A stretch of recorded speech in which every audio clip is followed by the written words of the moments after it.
Well, hello everybody, this is David Bianco. Welcome back to the channel. A common question that gets asked in the audiophile community is whether or not cutting a record at 33 RPM or 45 RPM can make a significant difference in the sound.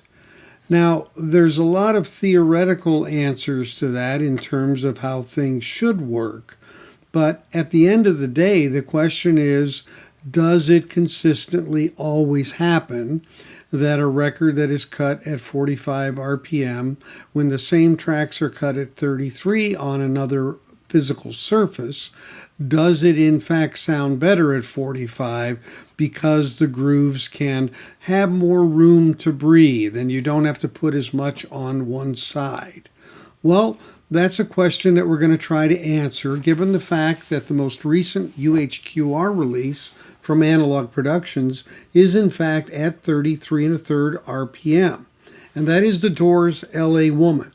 Now, this classic album from 1976 was previously released by Analogue Productions in 2012, and it was mastered by the venerable Doug Sax, God rest his soul, who did it at the mastering lab, and it was on 2 LPs at 45 RPM. What we want to see on this one is whether or not Bernie Grundman's mastering at 33 1/3 can come close to, match, or maybe even beat Doug's work on 45 RPM. That review is coming up next on the Safe and Sound Texas Audio Excursion.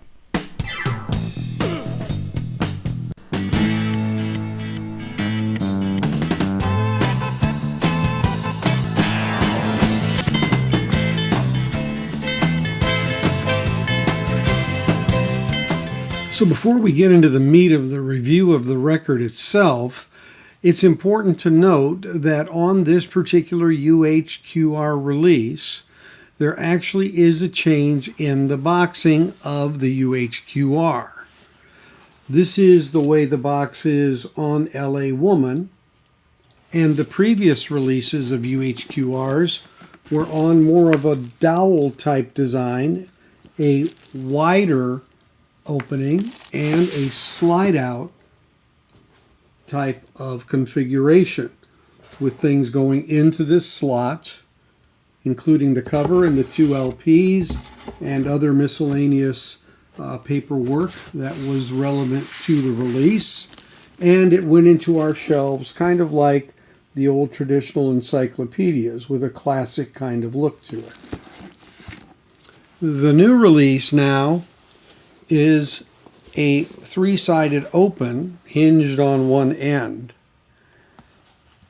And in this case, with the Doors particular release for LA Woman, we get a jacket for it. It's a very, I'll use the word flimsy because there's no other word for it.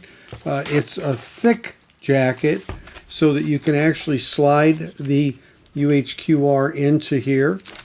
And there is a yellow insert as well for that backing. And it has this poster here as well. I'll call it just a picture, not a poster, that slides in there as well for the actual housing of the record. And then, of course, you have the usual type things that come in a UHQR, including the technical information, the authenticity, and, of course, some marketing blitz from Chad. And beyond that, we have a booklet. And this booklet has some very salient pictures and story about LA Woman in here as well. Very well done.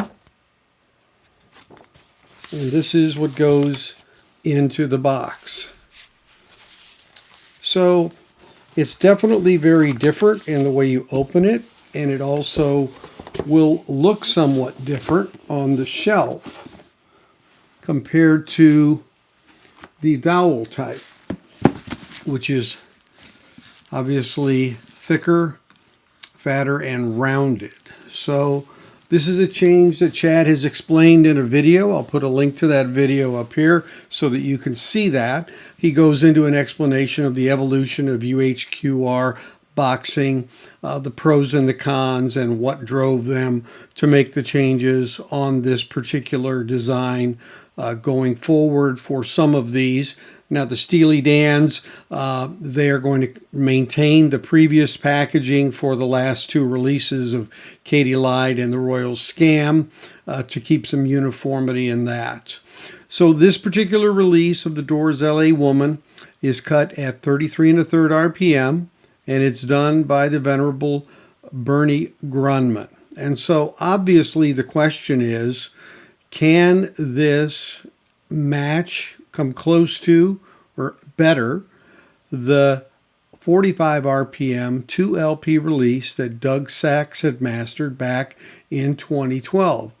Now, that is one of my top 10 listens. In other words, if I want to listen to the system and really try out things and really show off something, that is one of the top 10 recordings that I would pull out traditionally, is this LA Woman by the Doors on 45 RPM. So it's a fairly high bar, obviously. Here we are literally 12 years later. The tape isn't any younger than it was when Doug had it. And so you have that factor as well. Now, of course, the discussion has been, why would one buy this at $125 on Clarity vinyl for one LP versus the fact that you can still get, or get again, after represses, the 45 RPM 2LP version for $60 from Acoustic Sounds. And the answer in some cases is that a lot of people don't want to mess with two LPs. They want to have it continuous on one LP, two-sided, just like the original. There's always those who say that I'll never buy the 45s because they don't want to have to get up several times to play the record. These kind of things are always in the mix, and this is just another way to offer it up. But what we're trying to determine here is, can it in fact, with this 33 RPM, come close to what we've had as kind of the benchmark, or the greatest of all time, or the GOAT for this particular record? And I can tell you right up front that the listen on the new 33 RPM is fabulous. It really sounds wonderful, and it harkens me back to the way I felt when I heard the 45 RPM 2LP come out. So it really was something that I think that just at first blush, that Bernie really hit one hard out of the park. Now the question is, is it better than the Doug Sax? And to do that comparison, I did my normal A/B between my two turntables in listening. I did that through my Polk audio speakers. I did it through my Sony headphones. And I also digitized 3 of the songs so that I could compare them also in that form as well, which gave me an interesting finding. Now, when you go between turntables, of course, you have the potential that the speed might be slightly different turntable to turntable in terms of one going faster than the other. But I can tell you that having done these for a while, and also having Brad with me to do these, once we get on a synchronization of the two, or we set a gap between the two, one doesn't, run away or slow down from the other. They stay in sync with each other. So when it comes to those kind of comparisons, my speed on the two turntables happens to be extremely constant between the two, which is a little bit rare for belt drive turntables, honestly. But that has been the case. Now, when I took the 3 here of the songs and I did the Changeling, I did Lover Madly, and I did Riders on the Storm. Those were my main sample songs.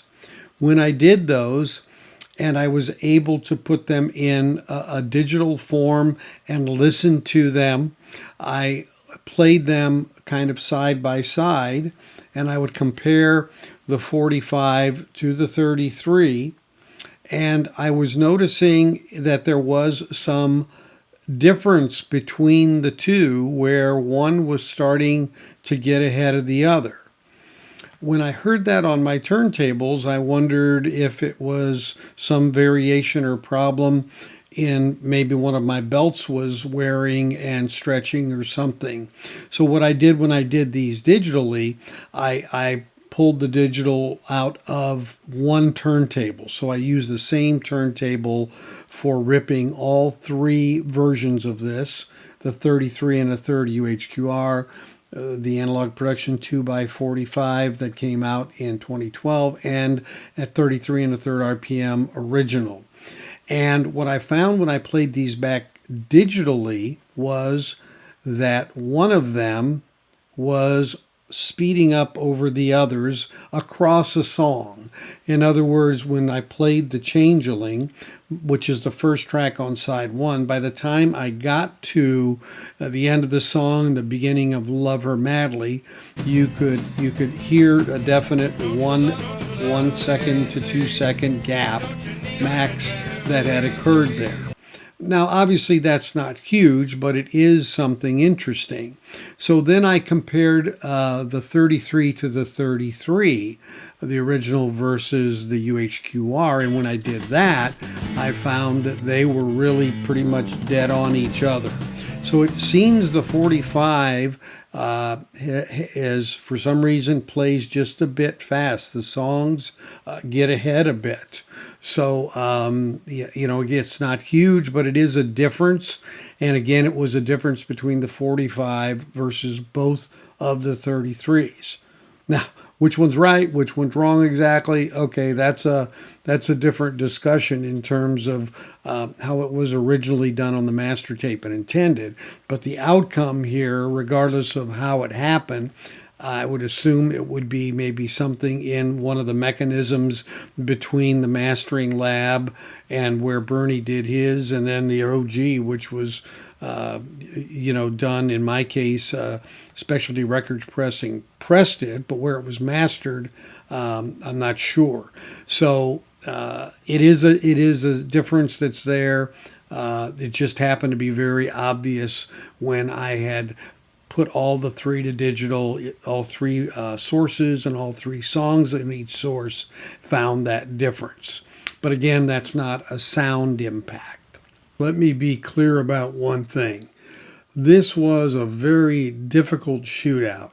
This was probably the closest I've had between two records, both being the Analogue Productions releases, which I'll just say beat the OG, but those two definitely were more or less neck and neck. It took quite a few listens to try to distinguish some salient differences. In other words, something that was tangible enough to mention. Now, one thing I will say is the 45 RPM was about 1.5 decibels louder than the 33. So again, we had to do some volume matching on the system to get them to not give the false impression that the 45 sounded better just because it had a louder resonance and it was more present and would give us stronger feedback in things like bass notes and things like that. So once that adjustment of about 1.5 decibels was made to bring them to parity, then the hard work began. And some of the nuances really needed headphones to really delineate and to pick up, to be honest with you. There are a variety of things that I do when I'm listening. Some of them have to do with putting my hands on the speakers to feel the bass and impact, and then when switching to see what the difference is. When I'm doing these, I tend to leave a 5 to 10 second gap between the two so that I can hear a short passage repeated essentially on the second one that I'm listening to, so that I get some pretty immediate feedback, both auditorily and in what I feel, and even on, like I said, my hands. One that I did a week or so ago with Brad, literally I had my hand on a metal chair in the room, and as I was playing, I could feel the difference in the kick drum impacts. I felt it in myself, but I also got a better gauge of what it felt like, literally felt like, from an impact standpoint, comparing the two. So we're getting down to some fairly tight differences here. So I want to be clear about that. And again, this is just for the purposes of trying to give an overall impression and to tell you what it sounded and felt like in my experience as I made those very close comparisons to determine where I thought maybe one had a slight edge over the other. And so let's get into those numbers and see where those distinctions happen. The nature of audio comparisons is that the results presented in this video are fully subjective. They are based on my equipment in my listening room using my hearing capability. Therefore, your results may be different. My effort here is to provide you the relative difference of audio characteristics across various pressings. The cat's out of the bag. Apparently, I mentioned earlier, of course, that this was a tough one to do. So when we get into these numbers, you're going to see just that reality among the Analogue Production copies that were done in 2012 and the recent release this week of the 33 on UHQR. So starting with quietness of the vinyl always first, the APs were extremely quiet, 9.5s each for those. I don't know if you've given anything a 10 yet. The USOG by comparison was noisier. I'm not saying it was noisy, but it definitely by comparison was. So I gave it an 8 just to give you an idea of the relative difference. On the bass side, definitely fair amount of punchiness and presence and depth with the APs, both of them.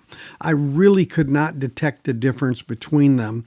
And I went through at least 3 of these songs over and over. The Changeling, Lover Madly, and Riders on the Storm were the 3 that I focused on the most. And the original, though, was definitely lacking in that department, and so it got an 8. So you maxed out with the Analogue Productions. When it came to the mid-range, and we'll talk about the voices as well there, it was a slight edge to the 33, actually. The mids just had a little more distinction. The voice had a little more clarity in certain areas and passages.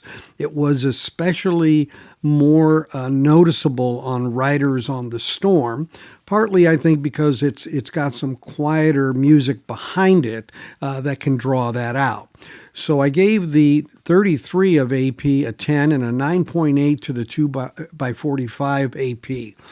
Just really a hair of difference there. And the original got an 8. It was decent, but there were places where it was definitely apparently a little more muddled when you compare it to those other ones from AP where the clarity is just more distinct.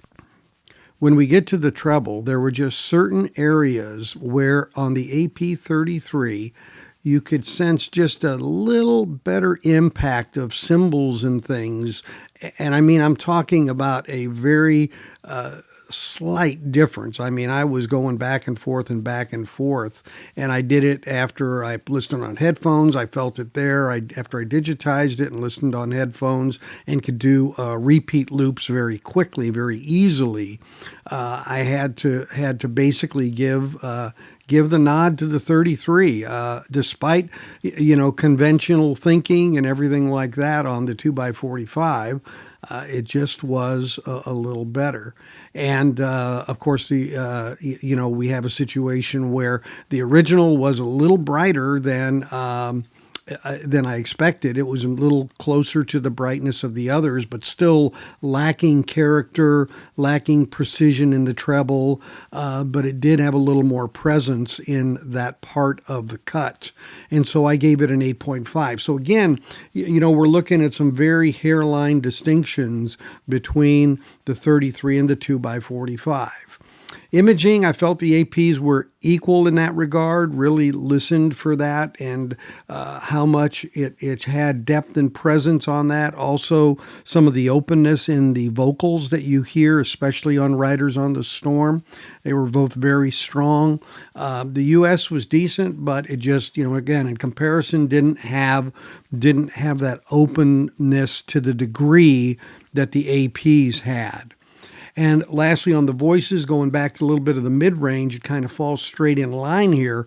Jim Morrison's vocals were very strong on the APs, and there were just a couple of places in Riders on the Storm where we got just a bit more clarity on the 33 Analogue Production UHQR, ironically. So overall, the average of these ratings, we've got a 9.92 on the AP 33, we've got a 9.82 on the 2x45, and then an 8.08 on the US original that was done at Specialty Records pressings back in the day. What do we have? Well, it's close, but it's close in a way that maybe many of us would have thought would have been flipped, in the fact that we would expected maybe the 45 to come out on top, maybe by the same slim margin. But all I can say is, again, my system, my ears, my equipment, my room, all those things, I really did get finite on this one and took more time. I've had the record in my hands for a couple of days. I'd planned to get it out yesterday, but honestly, it was just too difficult to come to conclusions without more analysis. And I probably heard a few of these songs more than I ever want to hear them again. Well, for those who've already invested in the 2x45, you have a stellar copy. If you're okay with the 45 RPM, I'd say you just stick with that. If you don't have a copy and you really want a 33, then this UHQR is the way to go. It's up to you. Now, the boxing is different in the methodology, where the 45 RPM is in a gatefold jacket for 2 LPs, and the other with the UHQR is in a box, another difference. But you have a choice, and they're really both stellar recordings. Some of these idiosyncrasies that I've shown and talked about, the differences are so minuscule that you really wouldn't really listen to the difference and hear anything in just an objective sit-down listen.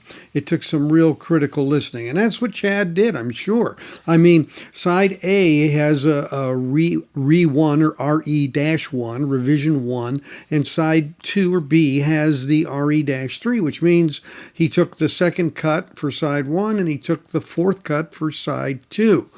So when Bernie does these, he listens, Chad compares them. I'm sure he was comparing it to the 2x45 that they released with Doug Sax having mastered it in 2012, and was trying to meet and beat.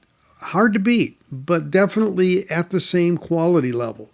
And I think, all things considered, he really has attained that. So congratulations to Chad and to Bernie, and it's a great pressing, totally flat, quiet, really an enjoyable investment. So if you haven't subscribed, please consider doing so by clicking on the bell down below and selecting the all option. Thumbs up or like is also appreciated, as are any of your comments. What do you think about this whole situation? Are you going to buy it? Have you bought it? What are your thoughts? Let me know in the comments below.